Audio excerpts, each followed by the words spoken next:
Site पर इस time पर जाएंगे HBSC की, चाहे 10th क्लास वाले हों चाहे 12th क्लास वाले हों, आपको कुछ न्यू नोटिसेस वहाँ पर देखने के लिए मिलेंगे। तो उसी के ऊपर आज की वीडियो रहने वाली है। तो वीडियो देखने से पहले अगर आप फर्स्ट टाइम यहाँ पर आए हैं so make sure to subscribe the channel, hit the video like and also subscribe, share. ये सारी चीज़ें जो हैं वो आप लोगों को खुद से करनी होती हैं और इसके लिए मैं कभी आपको फोर्स नहीं करती हूँ। अगर आपको दिल से लगता है कि हाँ सब्सक्राइब करना चाहिए, इन्फॉर्मेशन जेन्युइन है, हमारे लिए सही है, ओनली इन दैट कंडीशन आप सब्सक्राइब करोगे, अदरवाइज इट्स ओके, आप अनलाइक और डिसलाइक भी कर सकते हो। ठीक है बच्चा। तो देखो, फर्स्ट ऑफ ऑल आपको HBSC की जब आप साइट पर गए होंगे आपको 2-3 नोटिसेस वहाँ पर देखने के लिए मिले होंगे जो कि कुछ चीज़ें जो हैं वो बता रहे हैं और अच्छी चीज़ें भी हैं। जैसे कि एक नोटिस आपको देखने के लिए मिलेगा कि सितंबर वाले जो आप लोगों के एग्जाम्स थे वो एक्सटेंड हो चुके हैं and that will be held in October. तो अक्टूबर में आप लोगों के एग्जाम रहने वाले हैं। तो सितंबर वाले जितने भी बच्चे थे जो परेशान हो रहे थे मैम पेपर कब होंगे, किस टाइम पर होंगे and what is the date, तो अक्टूबर में आप लोगों के पेपर रहेंगे। चाहे आप 10th क्लास हैं, चाहे आप रेगुलर हैं, चाहे आप 12th क्लास हैं, सबके पेपर आप लोगों के अक्टूबर में ही रहेंगे। ओके, उससे कोई फ़र्क नहीं पड़ता कि आप CTP के अंदर आते हैं, आप ओपन के अंदर आते हैं, आप रेगुलर कैटेगरी के अंदर आते हैं, सबके सब अक्टूबर में ही पेपर लगेंगे या फिर मार्च में रहेंगे। ठीक है। तो आई होप कि ये चीज़ आप लोग इस चीज़ में कंफ्यूज नहीं होंगे। अब इसके बाद सेकंड चीज़ आ जाती है कि एक नोटिस वहाँ पर आप देखेंगे कि वहाँ पर डिजिटल मार्किंग का भी एक नोटिस लिखा हुआ है जो कि आप अभी देख सकते हैं, स्क्रीन पर आपको दिख रहा है। तो डिजिटल मार्किंग क्या है? डिजिटल मार्किंग के लिए वो आप लोगों का कोई काम नहीं है उसके अंदर, उससे आप लोगों को कुछ नहीं करना। लेकिन एक अच्छी चीज़ वहाँ पर हमें पता लग रही है कि जो सितंबर अक्टूबर वाले एग्जाम रहने वाले हैं उनके अंदर जो चेकिंग होगी वो डिजिटली होगी, मतलब कंप्यूटर चेकिंग होगी, जो कि आप लोगों ने ज़्यादातर देखा भी होगा। OMR शीट्स जो होती हैं, जो कि कॉम्पिटिटिव एग्जाम्स के जो पेपर होते हैं वो सारे कंप्यूटराइज चेक होते हैं क्योंकि लाखों बच्चा पेपर देता है। अब वहाँ पर अगर इंसान चेकिंग करने बैठ जाएगा तो आप इमेजिन कर सकते हैं कि कितना टाइम उसको चेकिंग करने के लिए लगेगा, है ना। और तो और लड़ाई झगड़े भी हो जाएंगे क्योंकि बच्चा अच्छा पेपर करके आया होगा, अच्छे रिजल्ट उसको नहीं मिलेगा तो वो डिससेटिस्फाई होकर कोर्ट जाएगा, बहुत ज़्यादा पंगे हो जाते हैं, है ना। लेकिन स्कूल में ये सारी चीज़ें नहीं होती बिकॉज बच्चे जो हैं वो छोटे होते हैं, उनको इतनी ज़्यादा नॉलेज नहीं होती और उस वजह से इंसान लोग वहाँ पर बैठे हुए होते हैं, चेकिंग कर रहे होते हैं। कई तो जेन्युइनली चेकिंग करते हैं, कई सरकारी लगे हुए हैं, तनख्वाहें उनको मिल रही हैं तो उनको लेना देना नहीं होता कि भाई चेकिंग कैसे करनी है, बच्चे का फ्यूचर लगा हुआ है तो उनको इतना ज़्यादा लेना देना नहीं है। इस वजह से वो बस चेक कर देते हैं, कंपार्टमेंट आ रही है, फेल हो रहा है, पास हो रहा है, करा है अगर नहीं करा है, उससे उनको कोई मतलब नहीं है। तो वो चीज़ों में अच्छे बच्चे जो हैं फंस जाते हैं। अभी डिजिटल मार्किंग होगी और अगर ऐसा होता है तो बहुत अच्छी चीज़ है, अगर मार्च में भी हो तो भी बहुत अच्छी चीज़ होगी। डिजिटल मार्किंग में सिंपल एक चीज़ है कि वहाँ पर अगर आपको पेपर देना है, अगर आप पेपर देकर आते हो, आपकी जो चेकिंग है वो कंप्यूटराइज्ड होगी। मतलब अगर आपने पेपर लिखा हुआ है, अगर आप अच्छे से पेपर लिख कर आए हो, अगर आपने आंसर्स लिखे हुए हैं, आपको करेक्टली मार्क्स दिए जाएंगे। ओके। लेकिन यहाँ पर एक दिक्कत ये भी हो सकती है कि अब ग्रेस मार्क्स वाला सिस्टम नहीं हो सकता क्योंकि वो टीचर के ऊपर है, बाद में आपके ओरिजिनल मार्क्स के बाद आपको दे, but this is not fixed कि आपको ग्रेस मार्क्स मिले क्योंकि कंप्यूटर आपको ग्रेस मार्क्स नहीं देगा। ओके, कंप्यूटर आपको एक्स्ट्रा नंबर नहीं देगा।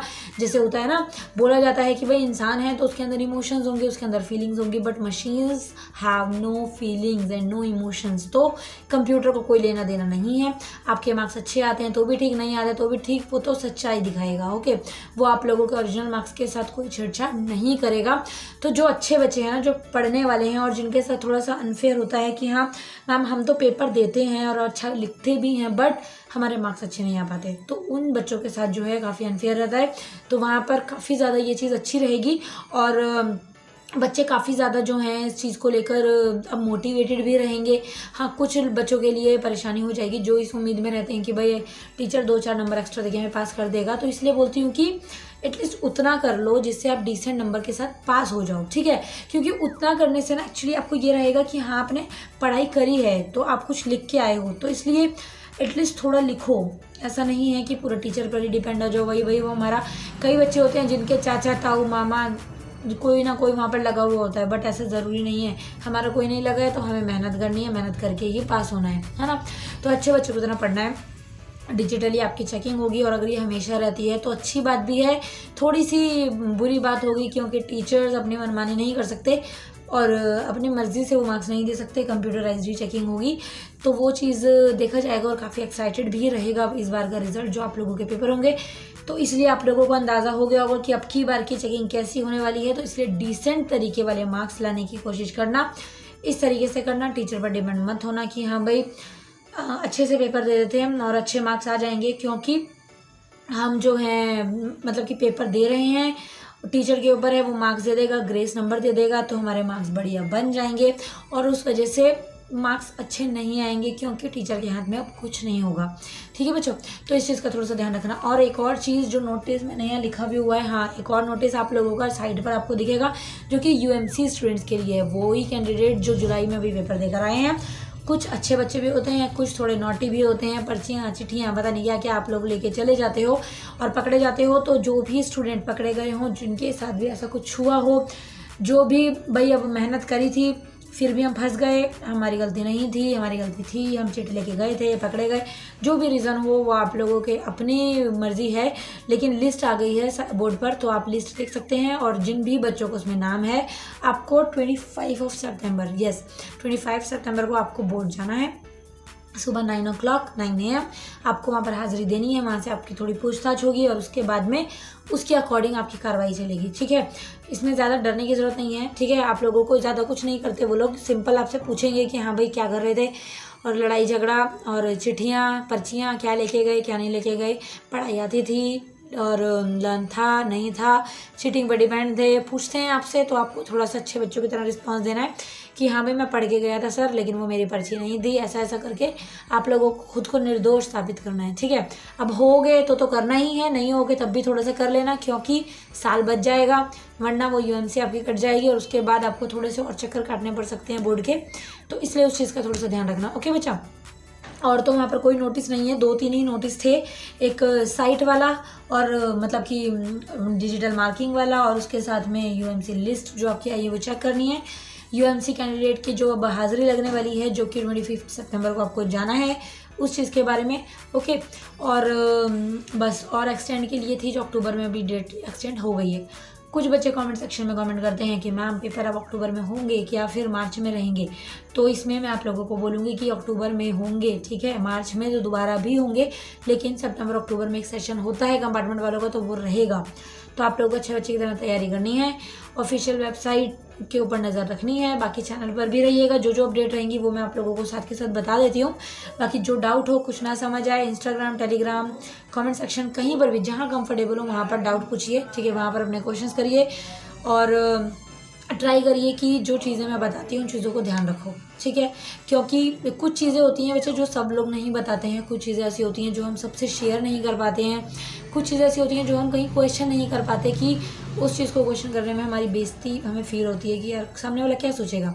ऐसा नहीं सोचना है। ठीक है, सब कहीं ना कहीं किसी न किसी टाइम पर आपके लेवल पर ही थे, आपकी जगह पर ही थे, तो इतना ज़्यादा आप लोगों को सोचने की ज़रूरत नहीं है। बिंदास अपने क्वेश्चंस किया करो, डाउट्स पूछा करो, हेजिटेट मत हुआ करो, हमेशा मोटिवेट रहा करो और माइंड को पॉजिटिव रखा करो। एक कंपार्टमेंट एक बार फेल होना, या फिर एक बार आप लोग रीचेकिंग रिवोल्यूशन में मार्क्स नहीं आए, या फिर रीअपियरिंग शो करी, कुछ भी, लेकिन उससे आपकी लाइफ ख़त्म नहीं हो जाती। बहुत चांस मिलते हैं। कंपार्टमेंट और मार्क्स जो हैं वही असली डिग्री नहीं होती। आपका बिहेवियर, आपका कम्युनिकेशन स्टाइल, आपकी पर्सनालिटी, आपका वे ऑफ टॉकिंग, आपके मैनर्स भी आपकी डिग्री को दर्शाते हैं। ठीक है, तो मार्क्स के पीछे मत भागा करो। मार्क्स इतना ज़्यादा आप लोगों को आगे जाके काम नहीं आने वाले। आपको आगे जाके जो काम आएगा वो आपकी नॉलेज और आपकी स्किल्स ही होंगी। मार्क्स इसलिए ज़रूरी हैं क्योंकि भाई रिश्तेदार हैं, पेरेंट्स हैं, तो उनको मार्क्स चाहिए।